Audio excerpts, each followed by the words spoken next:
Kebelakangan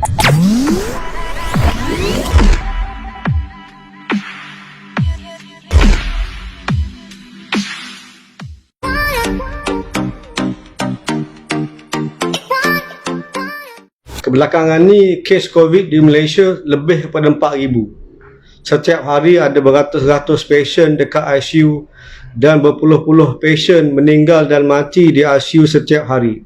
Ada kemungkinan dalam beberapa minggu kalau tak jaga, tak tukar cara hidup, ada kemungkinan kes di Malaysia setiap hari mungkin lebih daripada 10,000. Masalah sekarang hospital dah penuh, ICU dah penuh dan kita perlu ambil tindakan-tindakan yang sepatutnya untuk mengurangkan kes di Malaysia. Kita dah duduk, we have been together with COVID for the last 2 years. Kita dah bersama dengan COVID-19 ni selama 2 tahun. Jadi selama 2 tahun ni ada banyak yang kita belajar. Kita sudah faham sedikit tentang penyakit COVID-19. Kita sudah faham cara kita boleh elakkan penyakit ni daripada menular. We know how to avoid the infection, risk minimization. Kita dah tahu sedikit tentang rawatan penyakit COVID-19. Dan sekarang antara isu yang paling penting sekarang adalah isu vaccination, adalah isu vaksin untuk COVID-19. Dalam video ini saya akan jelaskan apakah itu sebenarnya penyakit COVID-19 secara detail dan secara mudah faham.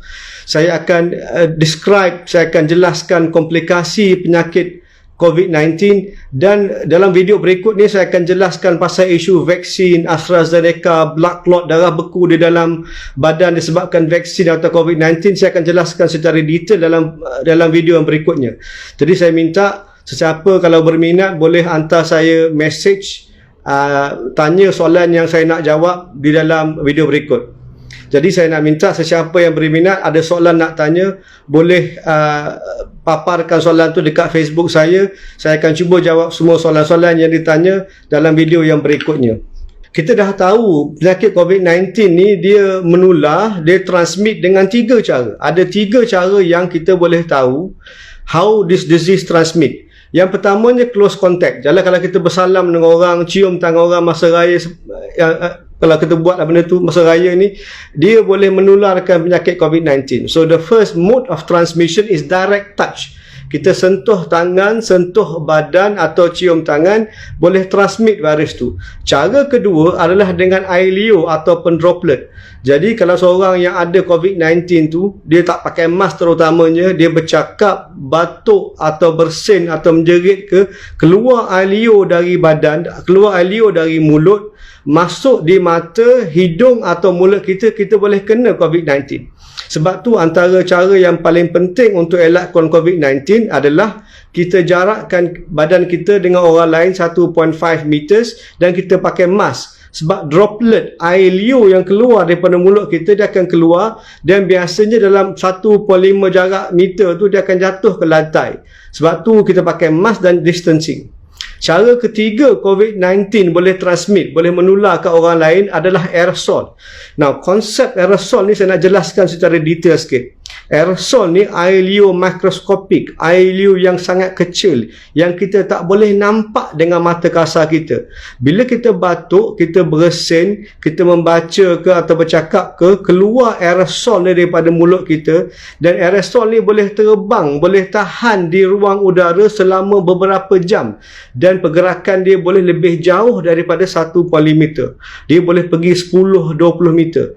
Ini antara sebab-sebab mengapa makmum sembahyang tarawih dekat saf nombor 10 batuk ataupun bersin walaupun dia pakai mask, tapi imam di saf depan, Bilal dekat saf depan kena coronavirus walaupun kedua-dua orang ni pakai mask. Sebab aerosol ni dia boleh masuk walaupun orang tu pakai mask dan dia boleh terbang, dia boleh pergerakan dia lebih daripada 10-15 meter. Terutamanya kalau masjid, ruang rumah atau tempat yang berkurung tu tingkap dan pintu dia tutup. Jadi kalau tak ada ventilation, udara dalam tempat tu tak boleh keluar dan udara yang fresh daripada luar tak boleh masuk. Terutamanya kalau ada air condition tu on. Mana kita tutup window dan doors, air condition on, air condition tu akan merebakkan aerosol yang ada di dalam setempat itu.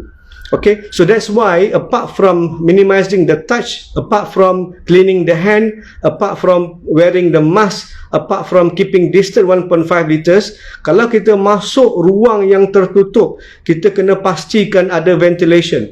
Without ventilation, there's a high risk of disease transmission, even though kita jarakkan badan kita daripada orang lain walaupun kita pakai mask. Sekarang saya nak jelaskan apa berlaku. Jadi kalau virus tu dah masuk melalui mata kita, sebab tu kita pakai facial kalau tengok doktor dengan nurses kat hospital, dia orang akan facial sebab kita tahu virus tu boleh masuk melalui mata juga. Okey, tapi kalau tak jaga ataupun jaga tapi masuk juga virus melalui mata, hidung atau mulut, virus tu akan masuk dalam badan kita, dan tugas virus ni apa dia akan buat sebenarnya, dia akan take over our body function. The virus will take over our cell function to reproduce more virus. Okey, virus tu akan masuk badan kita, akan masuk dalam badan kita, masuk dalam sel kita, dia akan lagi beranak lagi banyak virus. Dia akan ambil alih fungsi sel dan fungsi badan kita. Itu maknanya virus infection. Saya bagi andaian, okey. Contohnya kita buat open house, okey. Sepatutnya tak buat kan, tapi ada ramai yang buat sebab tu banyak virus kat Malaysia ni sekarang. Kita buat open house, kita ajak orang masuk rumah kita. Orang tu masuk, kita panggil dia Mamat dengan minah COVID-19. Dia masuk rumah, kita ingat dia tetamu. Dia makan rendang kita, dia makan lemang kita, dia makan pulut kita. Lama-lama dia jadi gemuk dan dia beranak. Mamat dengan Minah ni duduk rumah kita, dia beranak. Banyak anak-anak dia, anak-anak virus ni. Lama-lama dia ambil alih fungsi rumah kita. Dia ambil alih kitchen kita. Tak bagi anak kita makan. Dia masak, dia makan sendiri. Dia merebak lagi, dia banyak beranak lagi. It takes over our house. Jadi virus tu dah masuk rumah kita, dah masuk sel kita, dia dah reproduce, dia dah multiply, dan dia take over the function of the house. Jadi Mamat dengan Minah virus tu suruh bini dengan laki kau masak makan, dia makan seorang-seorang, tak bagi anak-anak kau makan. So kita dah panggil, sebenarnya bukan dah tetamu dah, virus dah menceroboh rumah kita. Okay, selepas kita realise, body kita ambil masa dekat 3-5 hari. Lepas 3-5 hari baru kita perasan, Mamat ni bukan tetamu, dia penceroboh. Dia masuk rumah aku, dia ambil alih aku punya lemang dengan dapur. Sekarang dia makan sendiri. Dia dah rosakkan rumah aku. Anak-anak aku sendiri tak cukup nak makan. Sudah perasan, kepala kita dah perasan, ini penceroboh, ini bukan tetamu. Apa kita buat? Kita call saudara mara kita. Okay, kita call saudara mara kita daripada Kelantan, mari tolong. Ada orang banyak masuk rumah aku, tolong keluarkan Mamat dan Minah COVID ni daripada rumah aku. Okay, jadi kawan-kawan, member-member, saudara mara daripada Kelantan datang dengan bas tu, contoh dia antibody. So our body now activate our immune system. Badan kita activate sistem imun kita supaya buat antibody untuk lawan virus. Jadi kena faham, kebanyakan virus infection, kebanyakan jangkitan kuman virus tak ada ubat khusus untuk bunuh virus.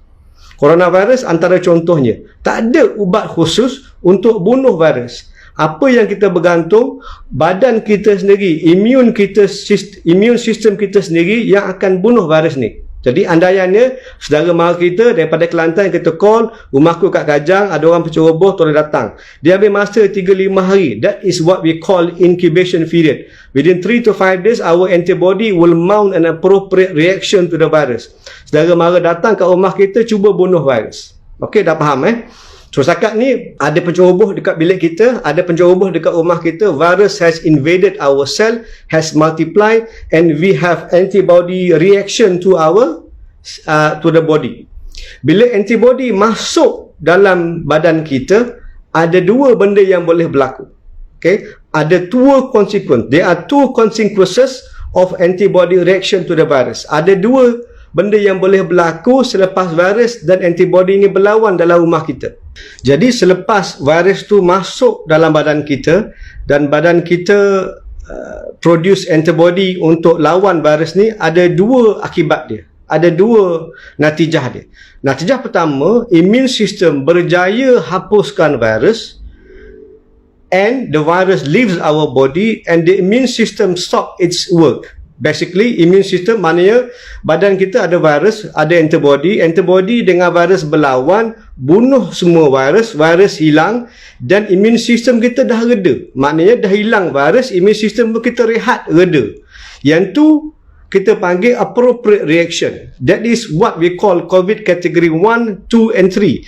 Kategori COVID yang pertama, kedua, ketiga kita panggil mild COVID, sama ada tak ada simptom, ataupun kategori kedua ada demam, sakit tekak atau batuk tetapi tak ada jangkitan kuman ataupun kesan di paru-paru. Kategori ketiga ni ada kesan immune system di paru-paru tetapi mild, tak perlukan lagi oksigen.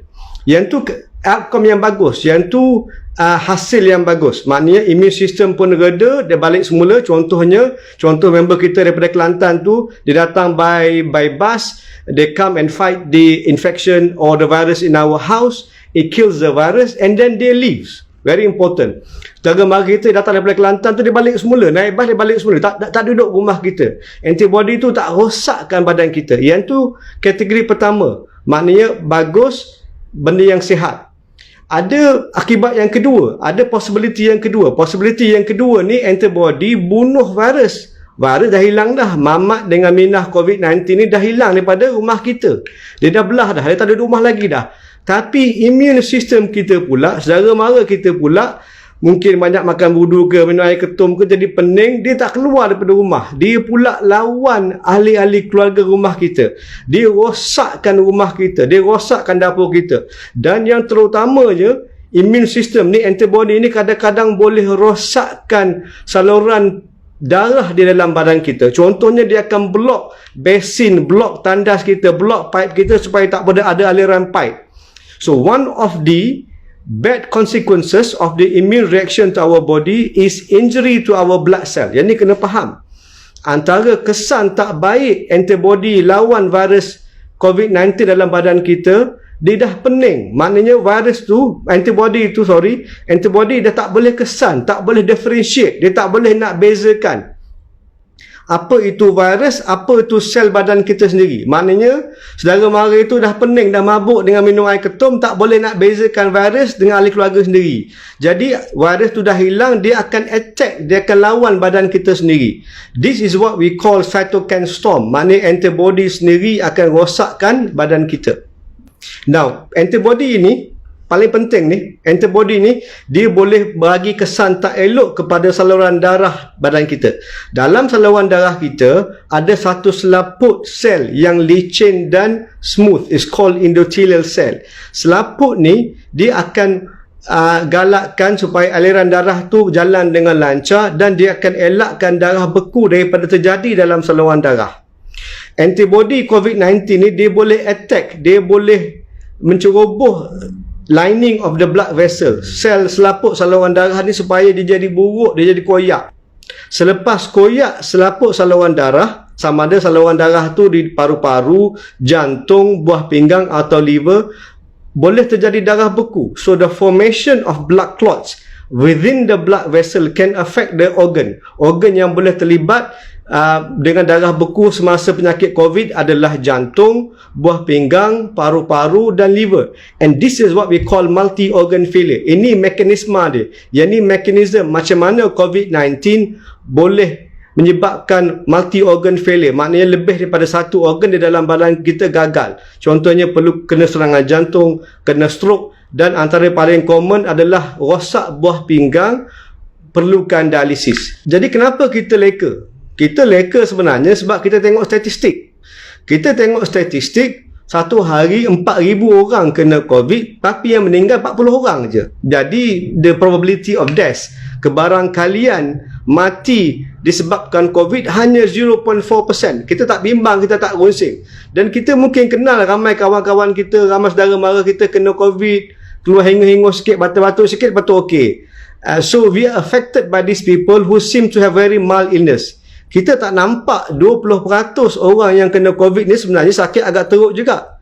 Dan walaupun 0.4% saja yang meninggal, ada beratus-ratus lain yang teruk, yang ada banyak konsekuensi long term. Kita panggil dia long COVID, L-O-N-G. Long maknanya panjang, COVID jangkitan kesan long COVID bermaknanya kesan jangka panjang COVID. Kita nampak berapa yang kena COVID, berapa yang mati je. Kita tak nampak yang tengah-tengah, yang beratus-ratus orang duduk dekat ICU berminggu-minggu, yang berbulan-bulan pun ada. Ada yang rosak buah pinggang, kena dialisis, kena ulang alik hospital dialisis, semua hidup dia orang kita tak tahu. Ada orang yang parut paru-paru walaupun boleh keluar hospital, tetapi 2/3 daripada paru-paru dah parut, semput nafas, jalan daripada bilik tidur pergi bilik air pun tak larat, semput nafas. Yang tu kita tak nampak dalam statistik. Kita nampak 44 orang meninggal daripada 4,000. So we think it's not severe, but there are a lot of truth behind that figure. So we have to be careful. Dalam video yang berikutnya saya akan jelaskan tentang isu vaksin. Saya akan jawab soalan-soalan yang anda paparkan dalam Facebook saya tentang vaksin in the next video. For now, thank you very much.